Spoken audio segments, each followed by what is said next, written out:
Hello बच्चों, आई Shilpa Patel from समर्पण ज्ञान school, subject Hindi in class 4th. So today we will discuss lesson number 4 वाक्य. बच्चों, आज हम वाक्य कैसे बनता है वह सीखेंगे. पहले हमने शब्द कैसे बनता है वो सीखा था हमने. हाँ, हमारे अगले वीडियो में हमने सीखा था कि शब्द कैसे बनता है. शब्द वर्णों के मेल से बनता है, जैसे क प्लस म प्लस ल, क प्लस म प्लस कमल. हाँ, इस तरह शब्द से वाक्य बनता है. तो हम सीखेंगे कि शब्द से वाक्य कैसे बनता है. अक्षरों से शब्द बना और शब्द से वाक्य बनाएंगे. वाक्य का अर्थ हम पहले तो स्पष्ट कहते हैं. वाक्य किसे कहते हैं? तो दो या दो से अधिक शब्दों के सार्थक मेल को वाक्य कहते हैं. वाक्य किसे कहते हैं? दो या दो से अधिक शब्द के सार्थक मेल को वाक्य कहते हैं. एक या दो शब्द से वाक्य नहीं बनता है, दो से अधिक ज़्यादा हो ना, तभी हम वाक्य बना सकते हैं. वाक्य के अंग, वाक्य के दो अंग होते हैं. वाक्य के दो अंग होते हैं. एक है उद्देश्य और दूसरा है विधेय. हमारे पास वाक्य के दो अंग हैं.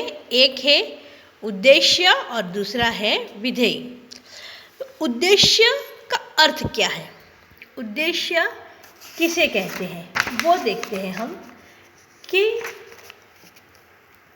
वाक्य में जिसके बारे में कुछ कहा जाता है उसे उद्देश्य कहते हैं. वाक्य में जिसके बारे में कहा जाता है उसको उद्देश्य कहते हैं. विधेय किसे कहते हैं? तो उद्देश्य के बारे में जो कुछ कहा जाए उसे विधेय कहते हैं. यानी हमारे वाक्य के अंग दो है, उद्देश्य और विधेय. तो हमें शब्द से वाक्य कैसे बनाना है वो देखते हैं हम. तो बच्चों, शब्द तो हमें पता है, कमल, नयन, ये सब शब्द है. जैसे यहाँ पर है मोर. यहाँ पर कौन सा पिक्चर दिखाई दिया है? मोर का पिक्चर दिखाई दिया है. मोर क्या कर रहा है? मोर तो शब्द हुआ. तो अभी मोर कर क्या रहा है उसको हमें वाक्य बनाना है. तो मोर ये एक शब्द है. दूसरा है नाच रहा है. मोर नाच रहा है, ये वाक्य हो गया. मोर क्या कर रहा है वो तो हमें पता है.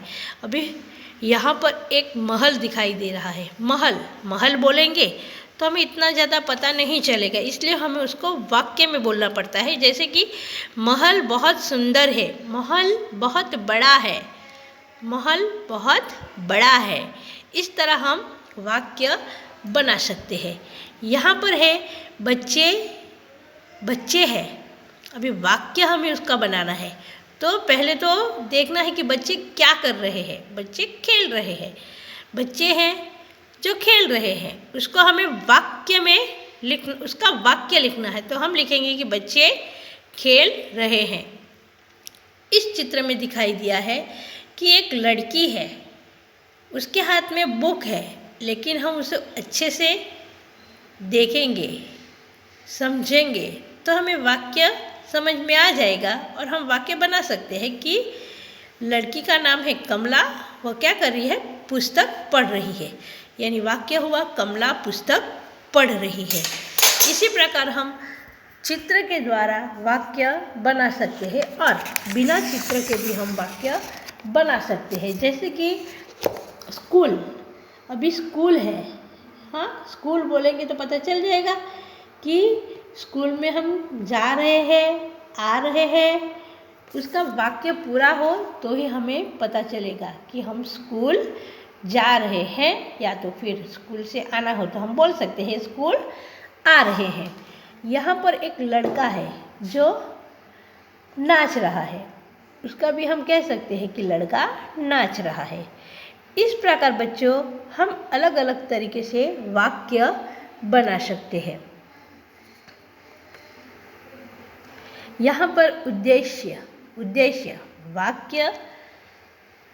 वाक्य में जिसके बारे में कुछ कहा जाता है उसे उद्देश्य कहते हैं। जिसके बारे में कहा जाता है।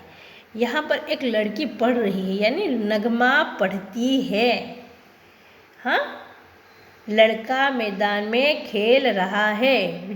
जहाँ पर उद्देश्य लगे वो वाक्य इस तरह बन सकता है। गोपाल गीत गा रहा है। विधेय के बारे में जानते हैं तो यहाँ पर चित्र के साथ दिया गया है। अमरेंद्र सुंदर लिखता है, शारदा खाना बनाती है, शेर जंगल का राजा होता है। ये सारे हमारे विधेय और उद्देश्य के वाक्य दिए गए हैं। तो बच्चों हमने वाक्य कैसे बनता है वह सीखा है। हम इस पर एक एक्टिविटी भी कर सकते हैं कि हमें कुछ अलग अलग अक्षर लिखना है, चीट में अक्षर लिखना है, फिर उसको जोड़कर वाक्य किस तरह बनता है वो सीखना है। हाँ, धन्यवाद।